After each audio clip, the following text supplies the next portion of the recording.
শুভ পঞ্চমী সবাইকে। শারদিয়ার অনেক অনেক শুভেচ্ছা, অনেক ভালোবাসা। আর দেখো মেঘ করেছে, শুধু ঝেপে ঝেপে বৃষ্টি আসছে। আর শুনতে পাচ্ছ মহালয়, আমার বাড়ির সামনেই পুজো, দুটো পুজো হচ্ছে, কিন্তু বৃষ্টি।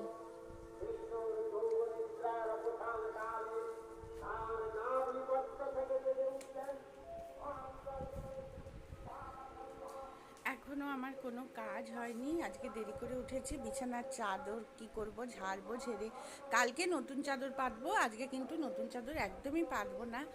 আর বন্ধুরা, আমি কিন্তু কালকে ধর্মতলা গেছিলাম, জানো তো? ধর্মতলা থেকে না আমি কয়েকটা জিনিস নিয়ে এসেছি, তোমাদের দেখাবো সেটা। আর আমি তো পুজোর জামা কাপড়ও তোমাদের দেখাইনি, শেয়ার করিনি।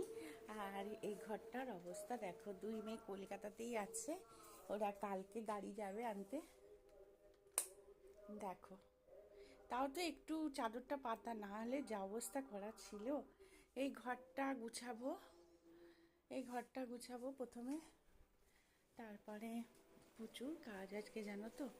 আজকে অনেক কাজ আমার। দেখো গোটা ঘর অন্ধকার মেঘে আচ্ছন্ন হয়ে আছে, কি রান্না করব আমি একদম বুঝতে পারছি না। আমার এই রান্নাঘরের সামনেই, এখানটায় এই দেখো দেখা যাচ্ছে চোঙ দিয়েছে, দেখতে পাচ্ছ? ওই যে তাহলে আমি কি করে ভিডিও করব বলো? যাই হোক, এই যে বাচ্চাদের ভাত, আমার ভাত হচ্ছে। আর এটা কি আছে গো, এটা দুধটা এখনো জাল দিয়ে দেবো। চা একবার খেয়ে নিয়েছি, আবার খাবো। আজকে ছিমছাম রান্না করব, মাছের ঝোল ভাত করব। আমার হাজবেন্ড ঘুমাচ্ছে, বুঝেছো? ও উঠলে ওকে দিয়ে মাছ আনতে বলবো, আর মাছের ঝোল ভাত করব। ওজনটা মাঝখানে একটু বাড়লো, বেড়ে আবার ওজন করতে গেলাম, তখন আবার কমে গেল, কেন জানি না। বেশ বেড়ে গেছিলো ওজনটা, খুব খুশি ছিলাম। রাসনের চালটা দেখো ফুরিয়ে এসছে, আবার আনতে হবে বাচ্চাগুলোর। আর এইগুলো সব পরিষ্কার করে দিয়েছি। আমার এইগুলো দেখো এখনো পরিষ্কার হয়নি, আমার কাজের বোনটাকে বলছি যে তুমি একটু পরিষ্কার করে দাও, আজকেই করতে হবে, নাহলে আর কবে করবে? তা পরিষ্কার করব। আমি তো ভাত টাত বসিয়ে দিলাম, রান্নাঘরটা পরিষ্কার করে। এবার টেবিলগুলো সব পরিষ্কার করব।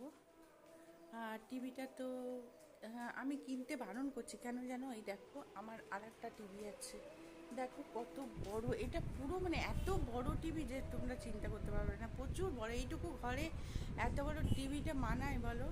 তা টিভি আছে, ওই ঘরে একটা আছে, এই ঘরে। আর বারান্দার জন্য কিনতে হবে না, বলছে না ফাঁকা লাগছে একটা কিনবো। আমি বারণ করছি, টাকা বেকার অপচয় করে কি হবে বলো? আর দেখো ট্রেডমিলটা একজনকে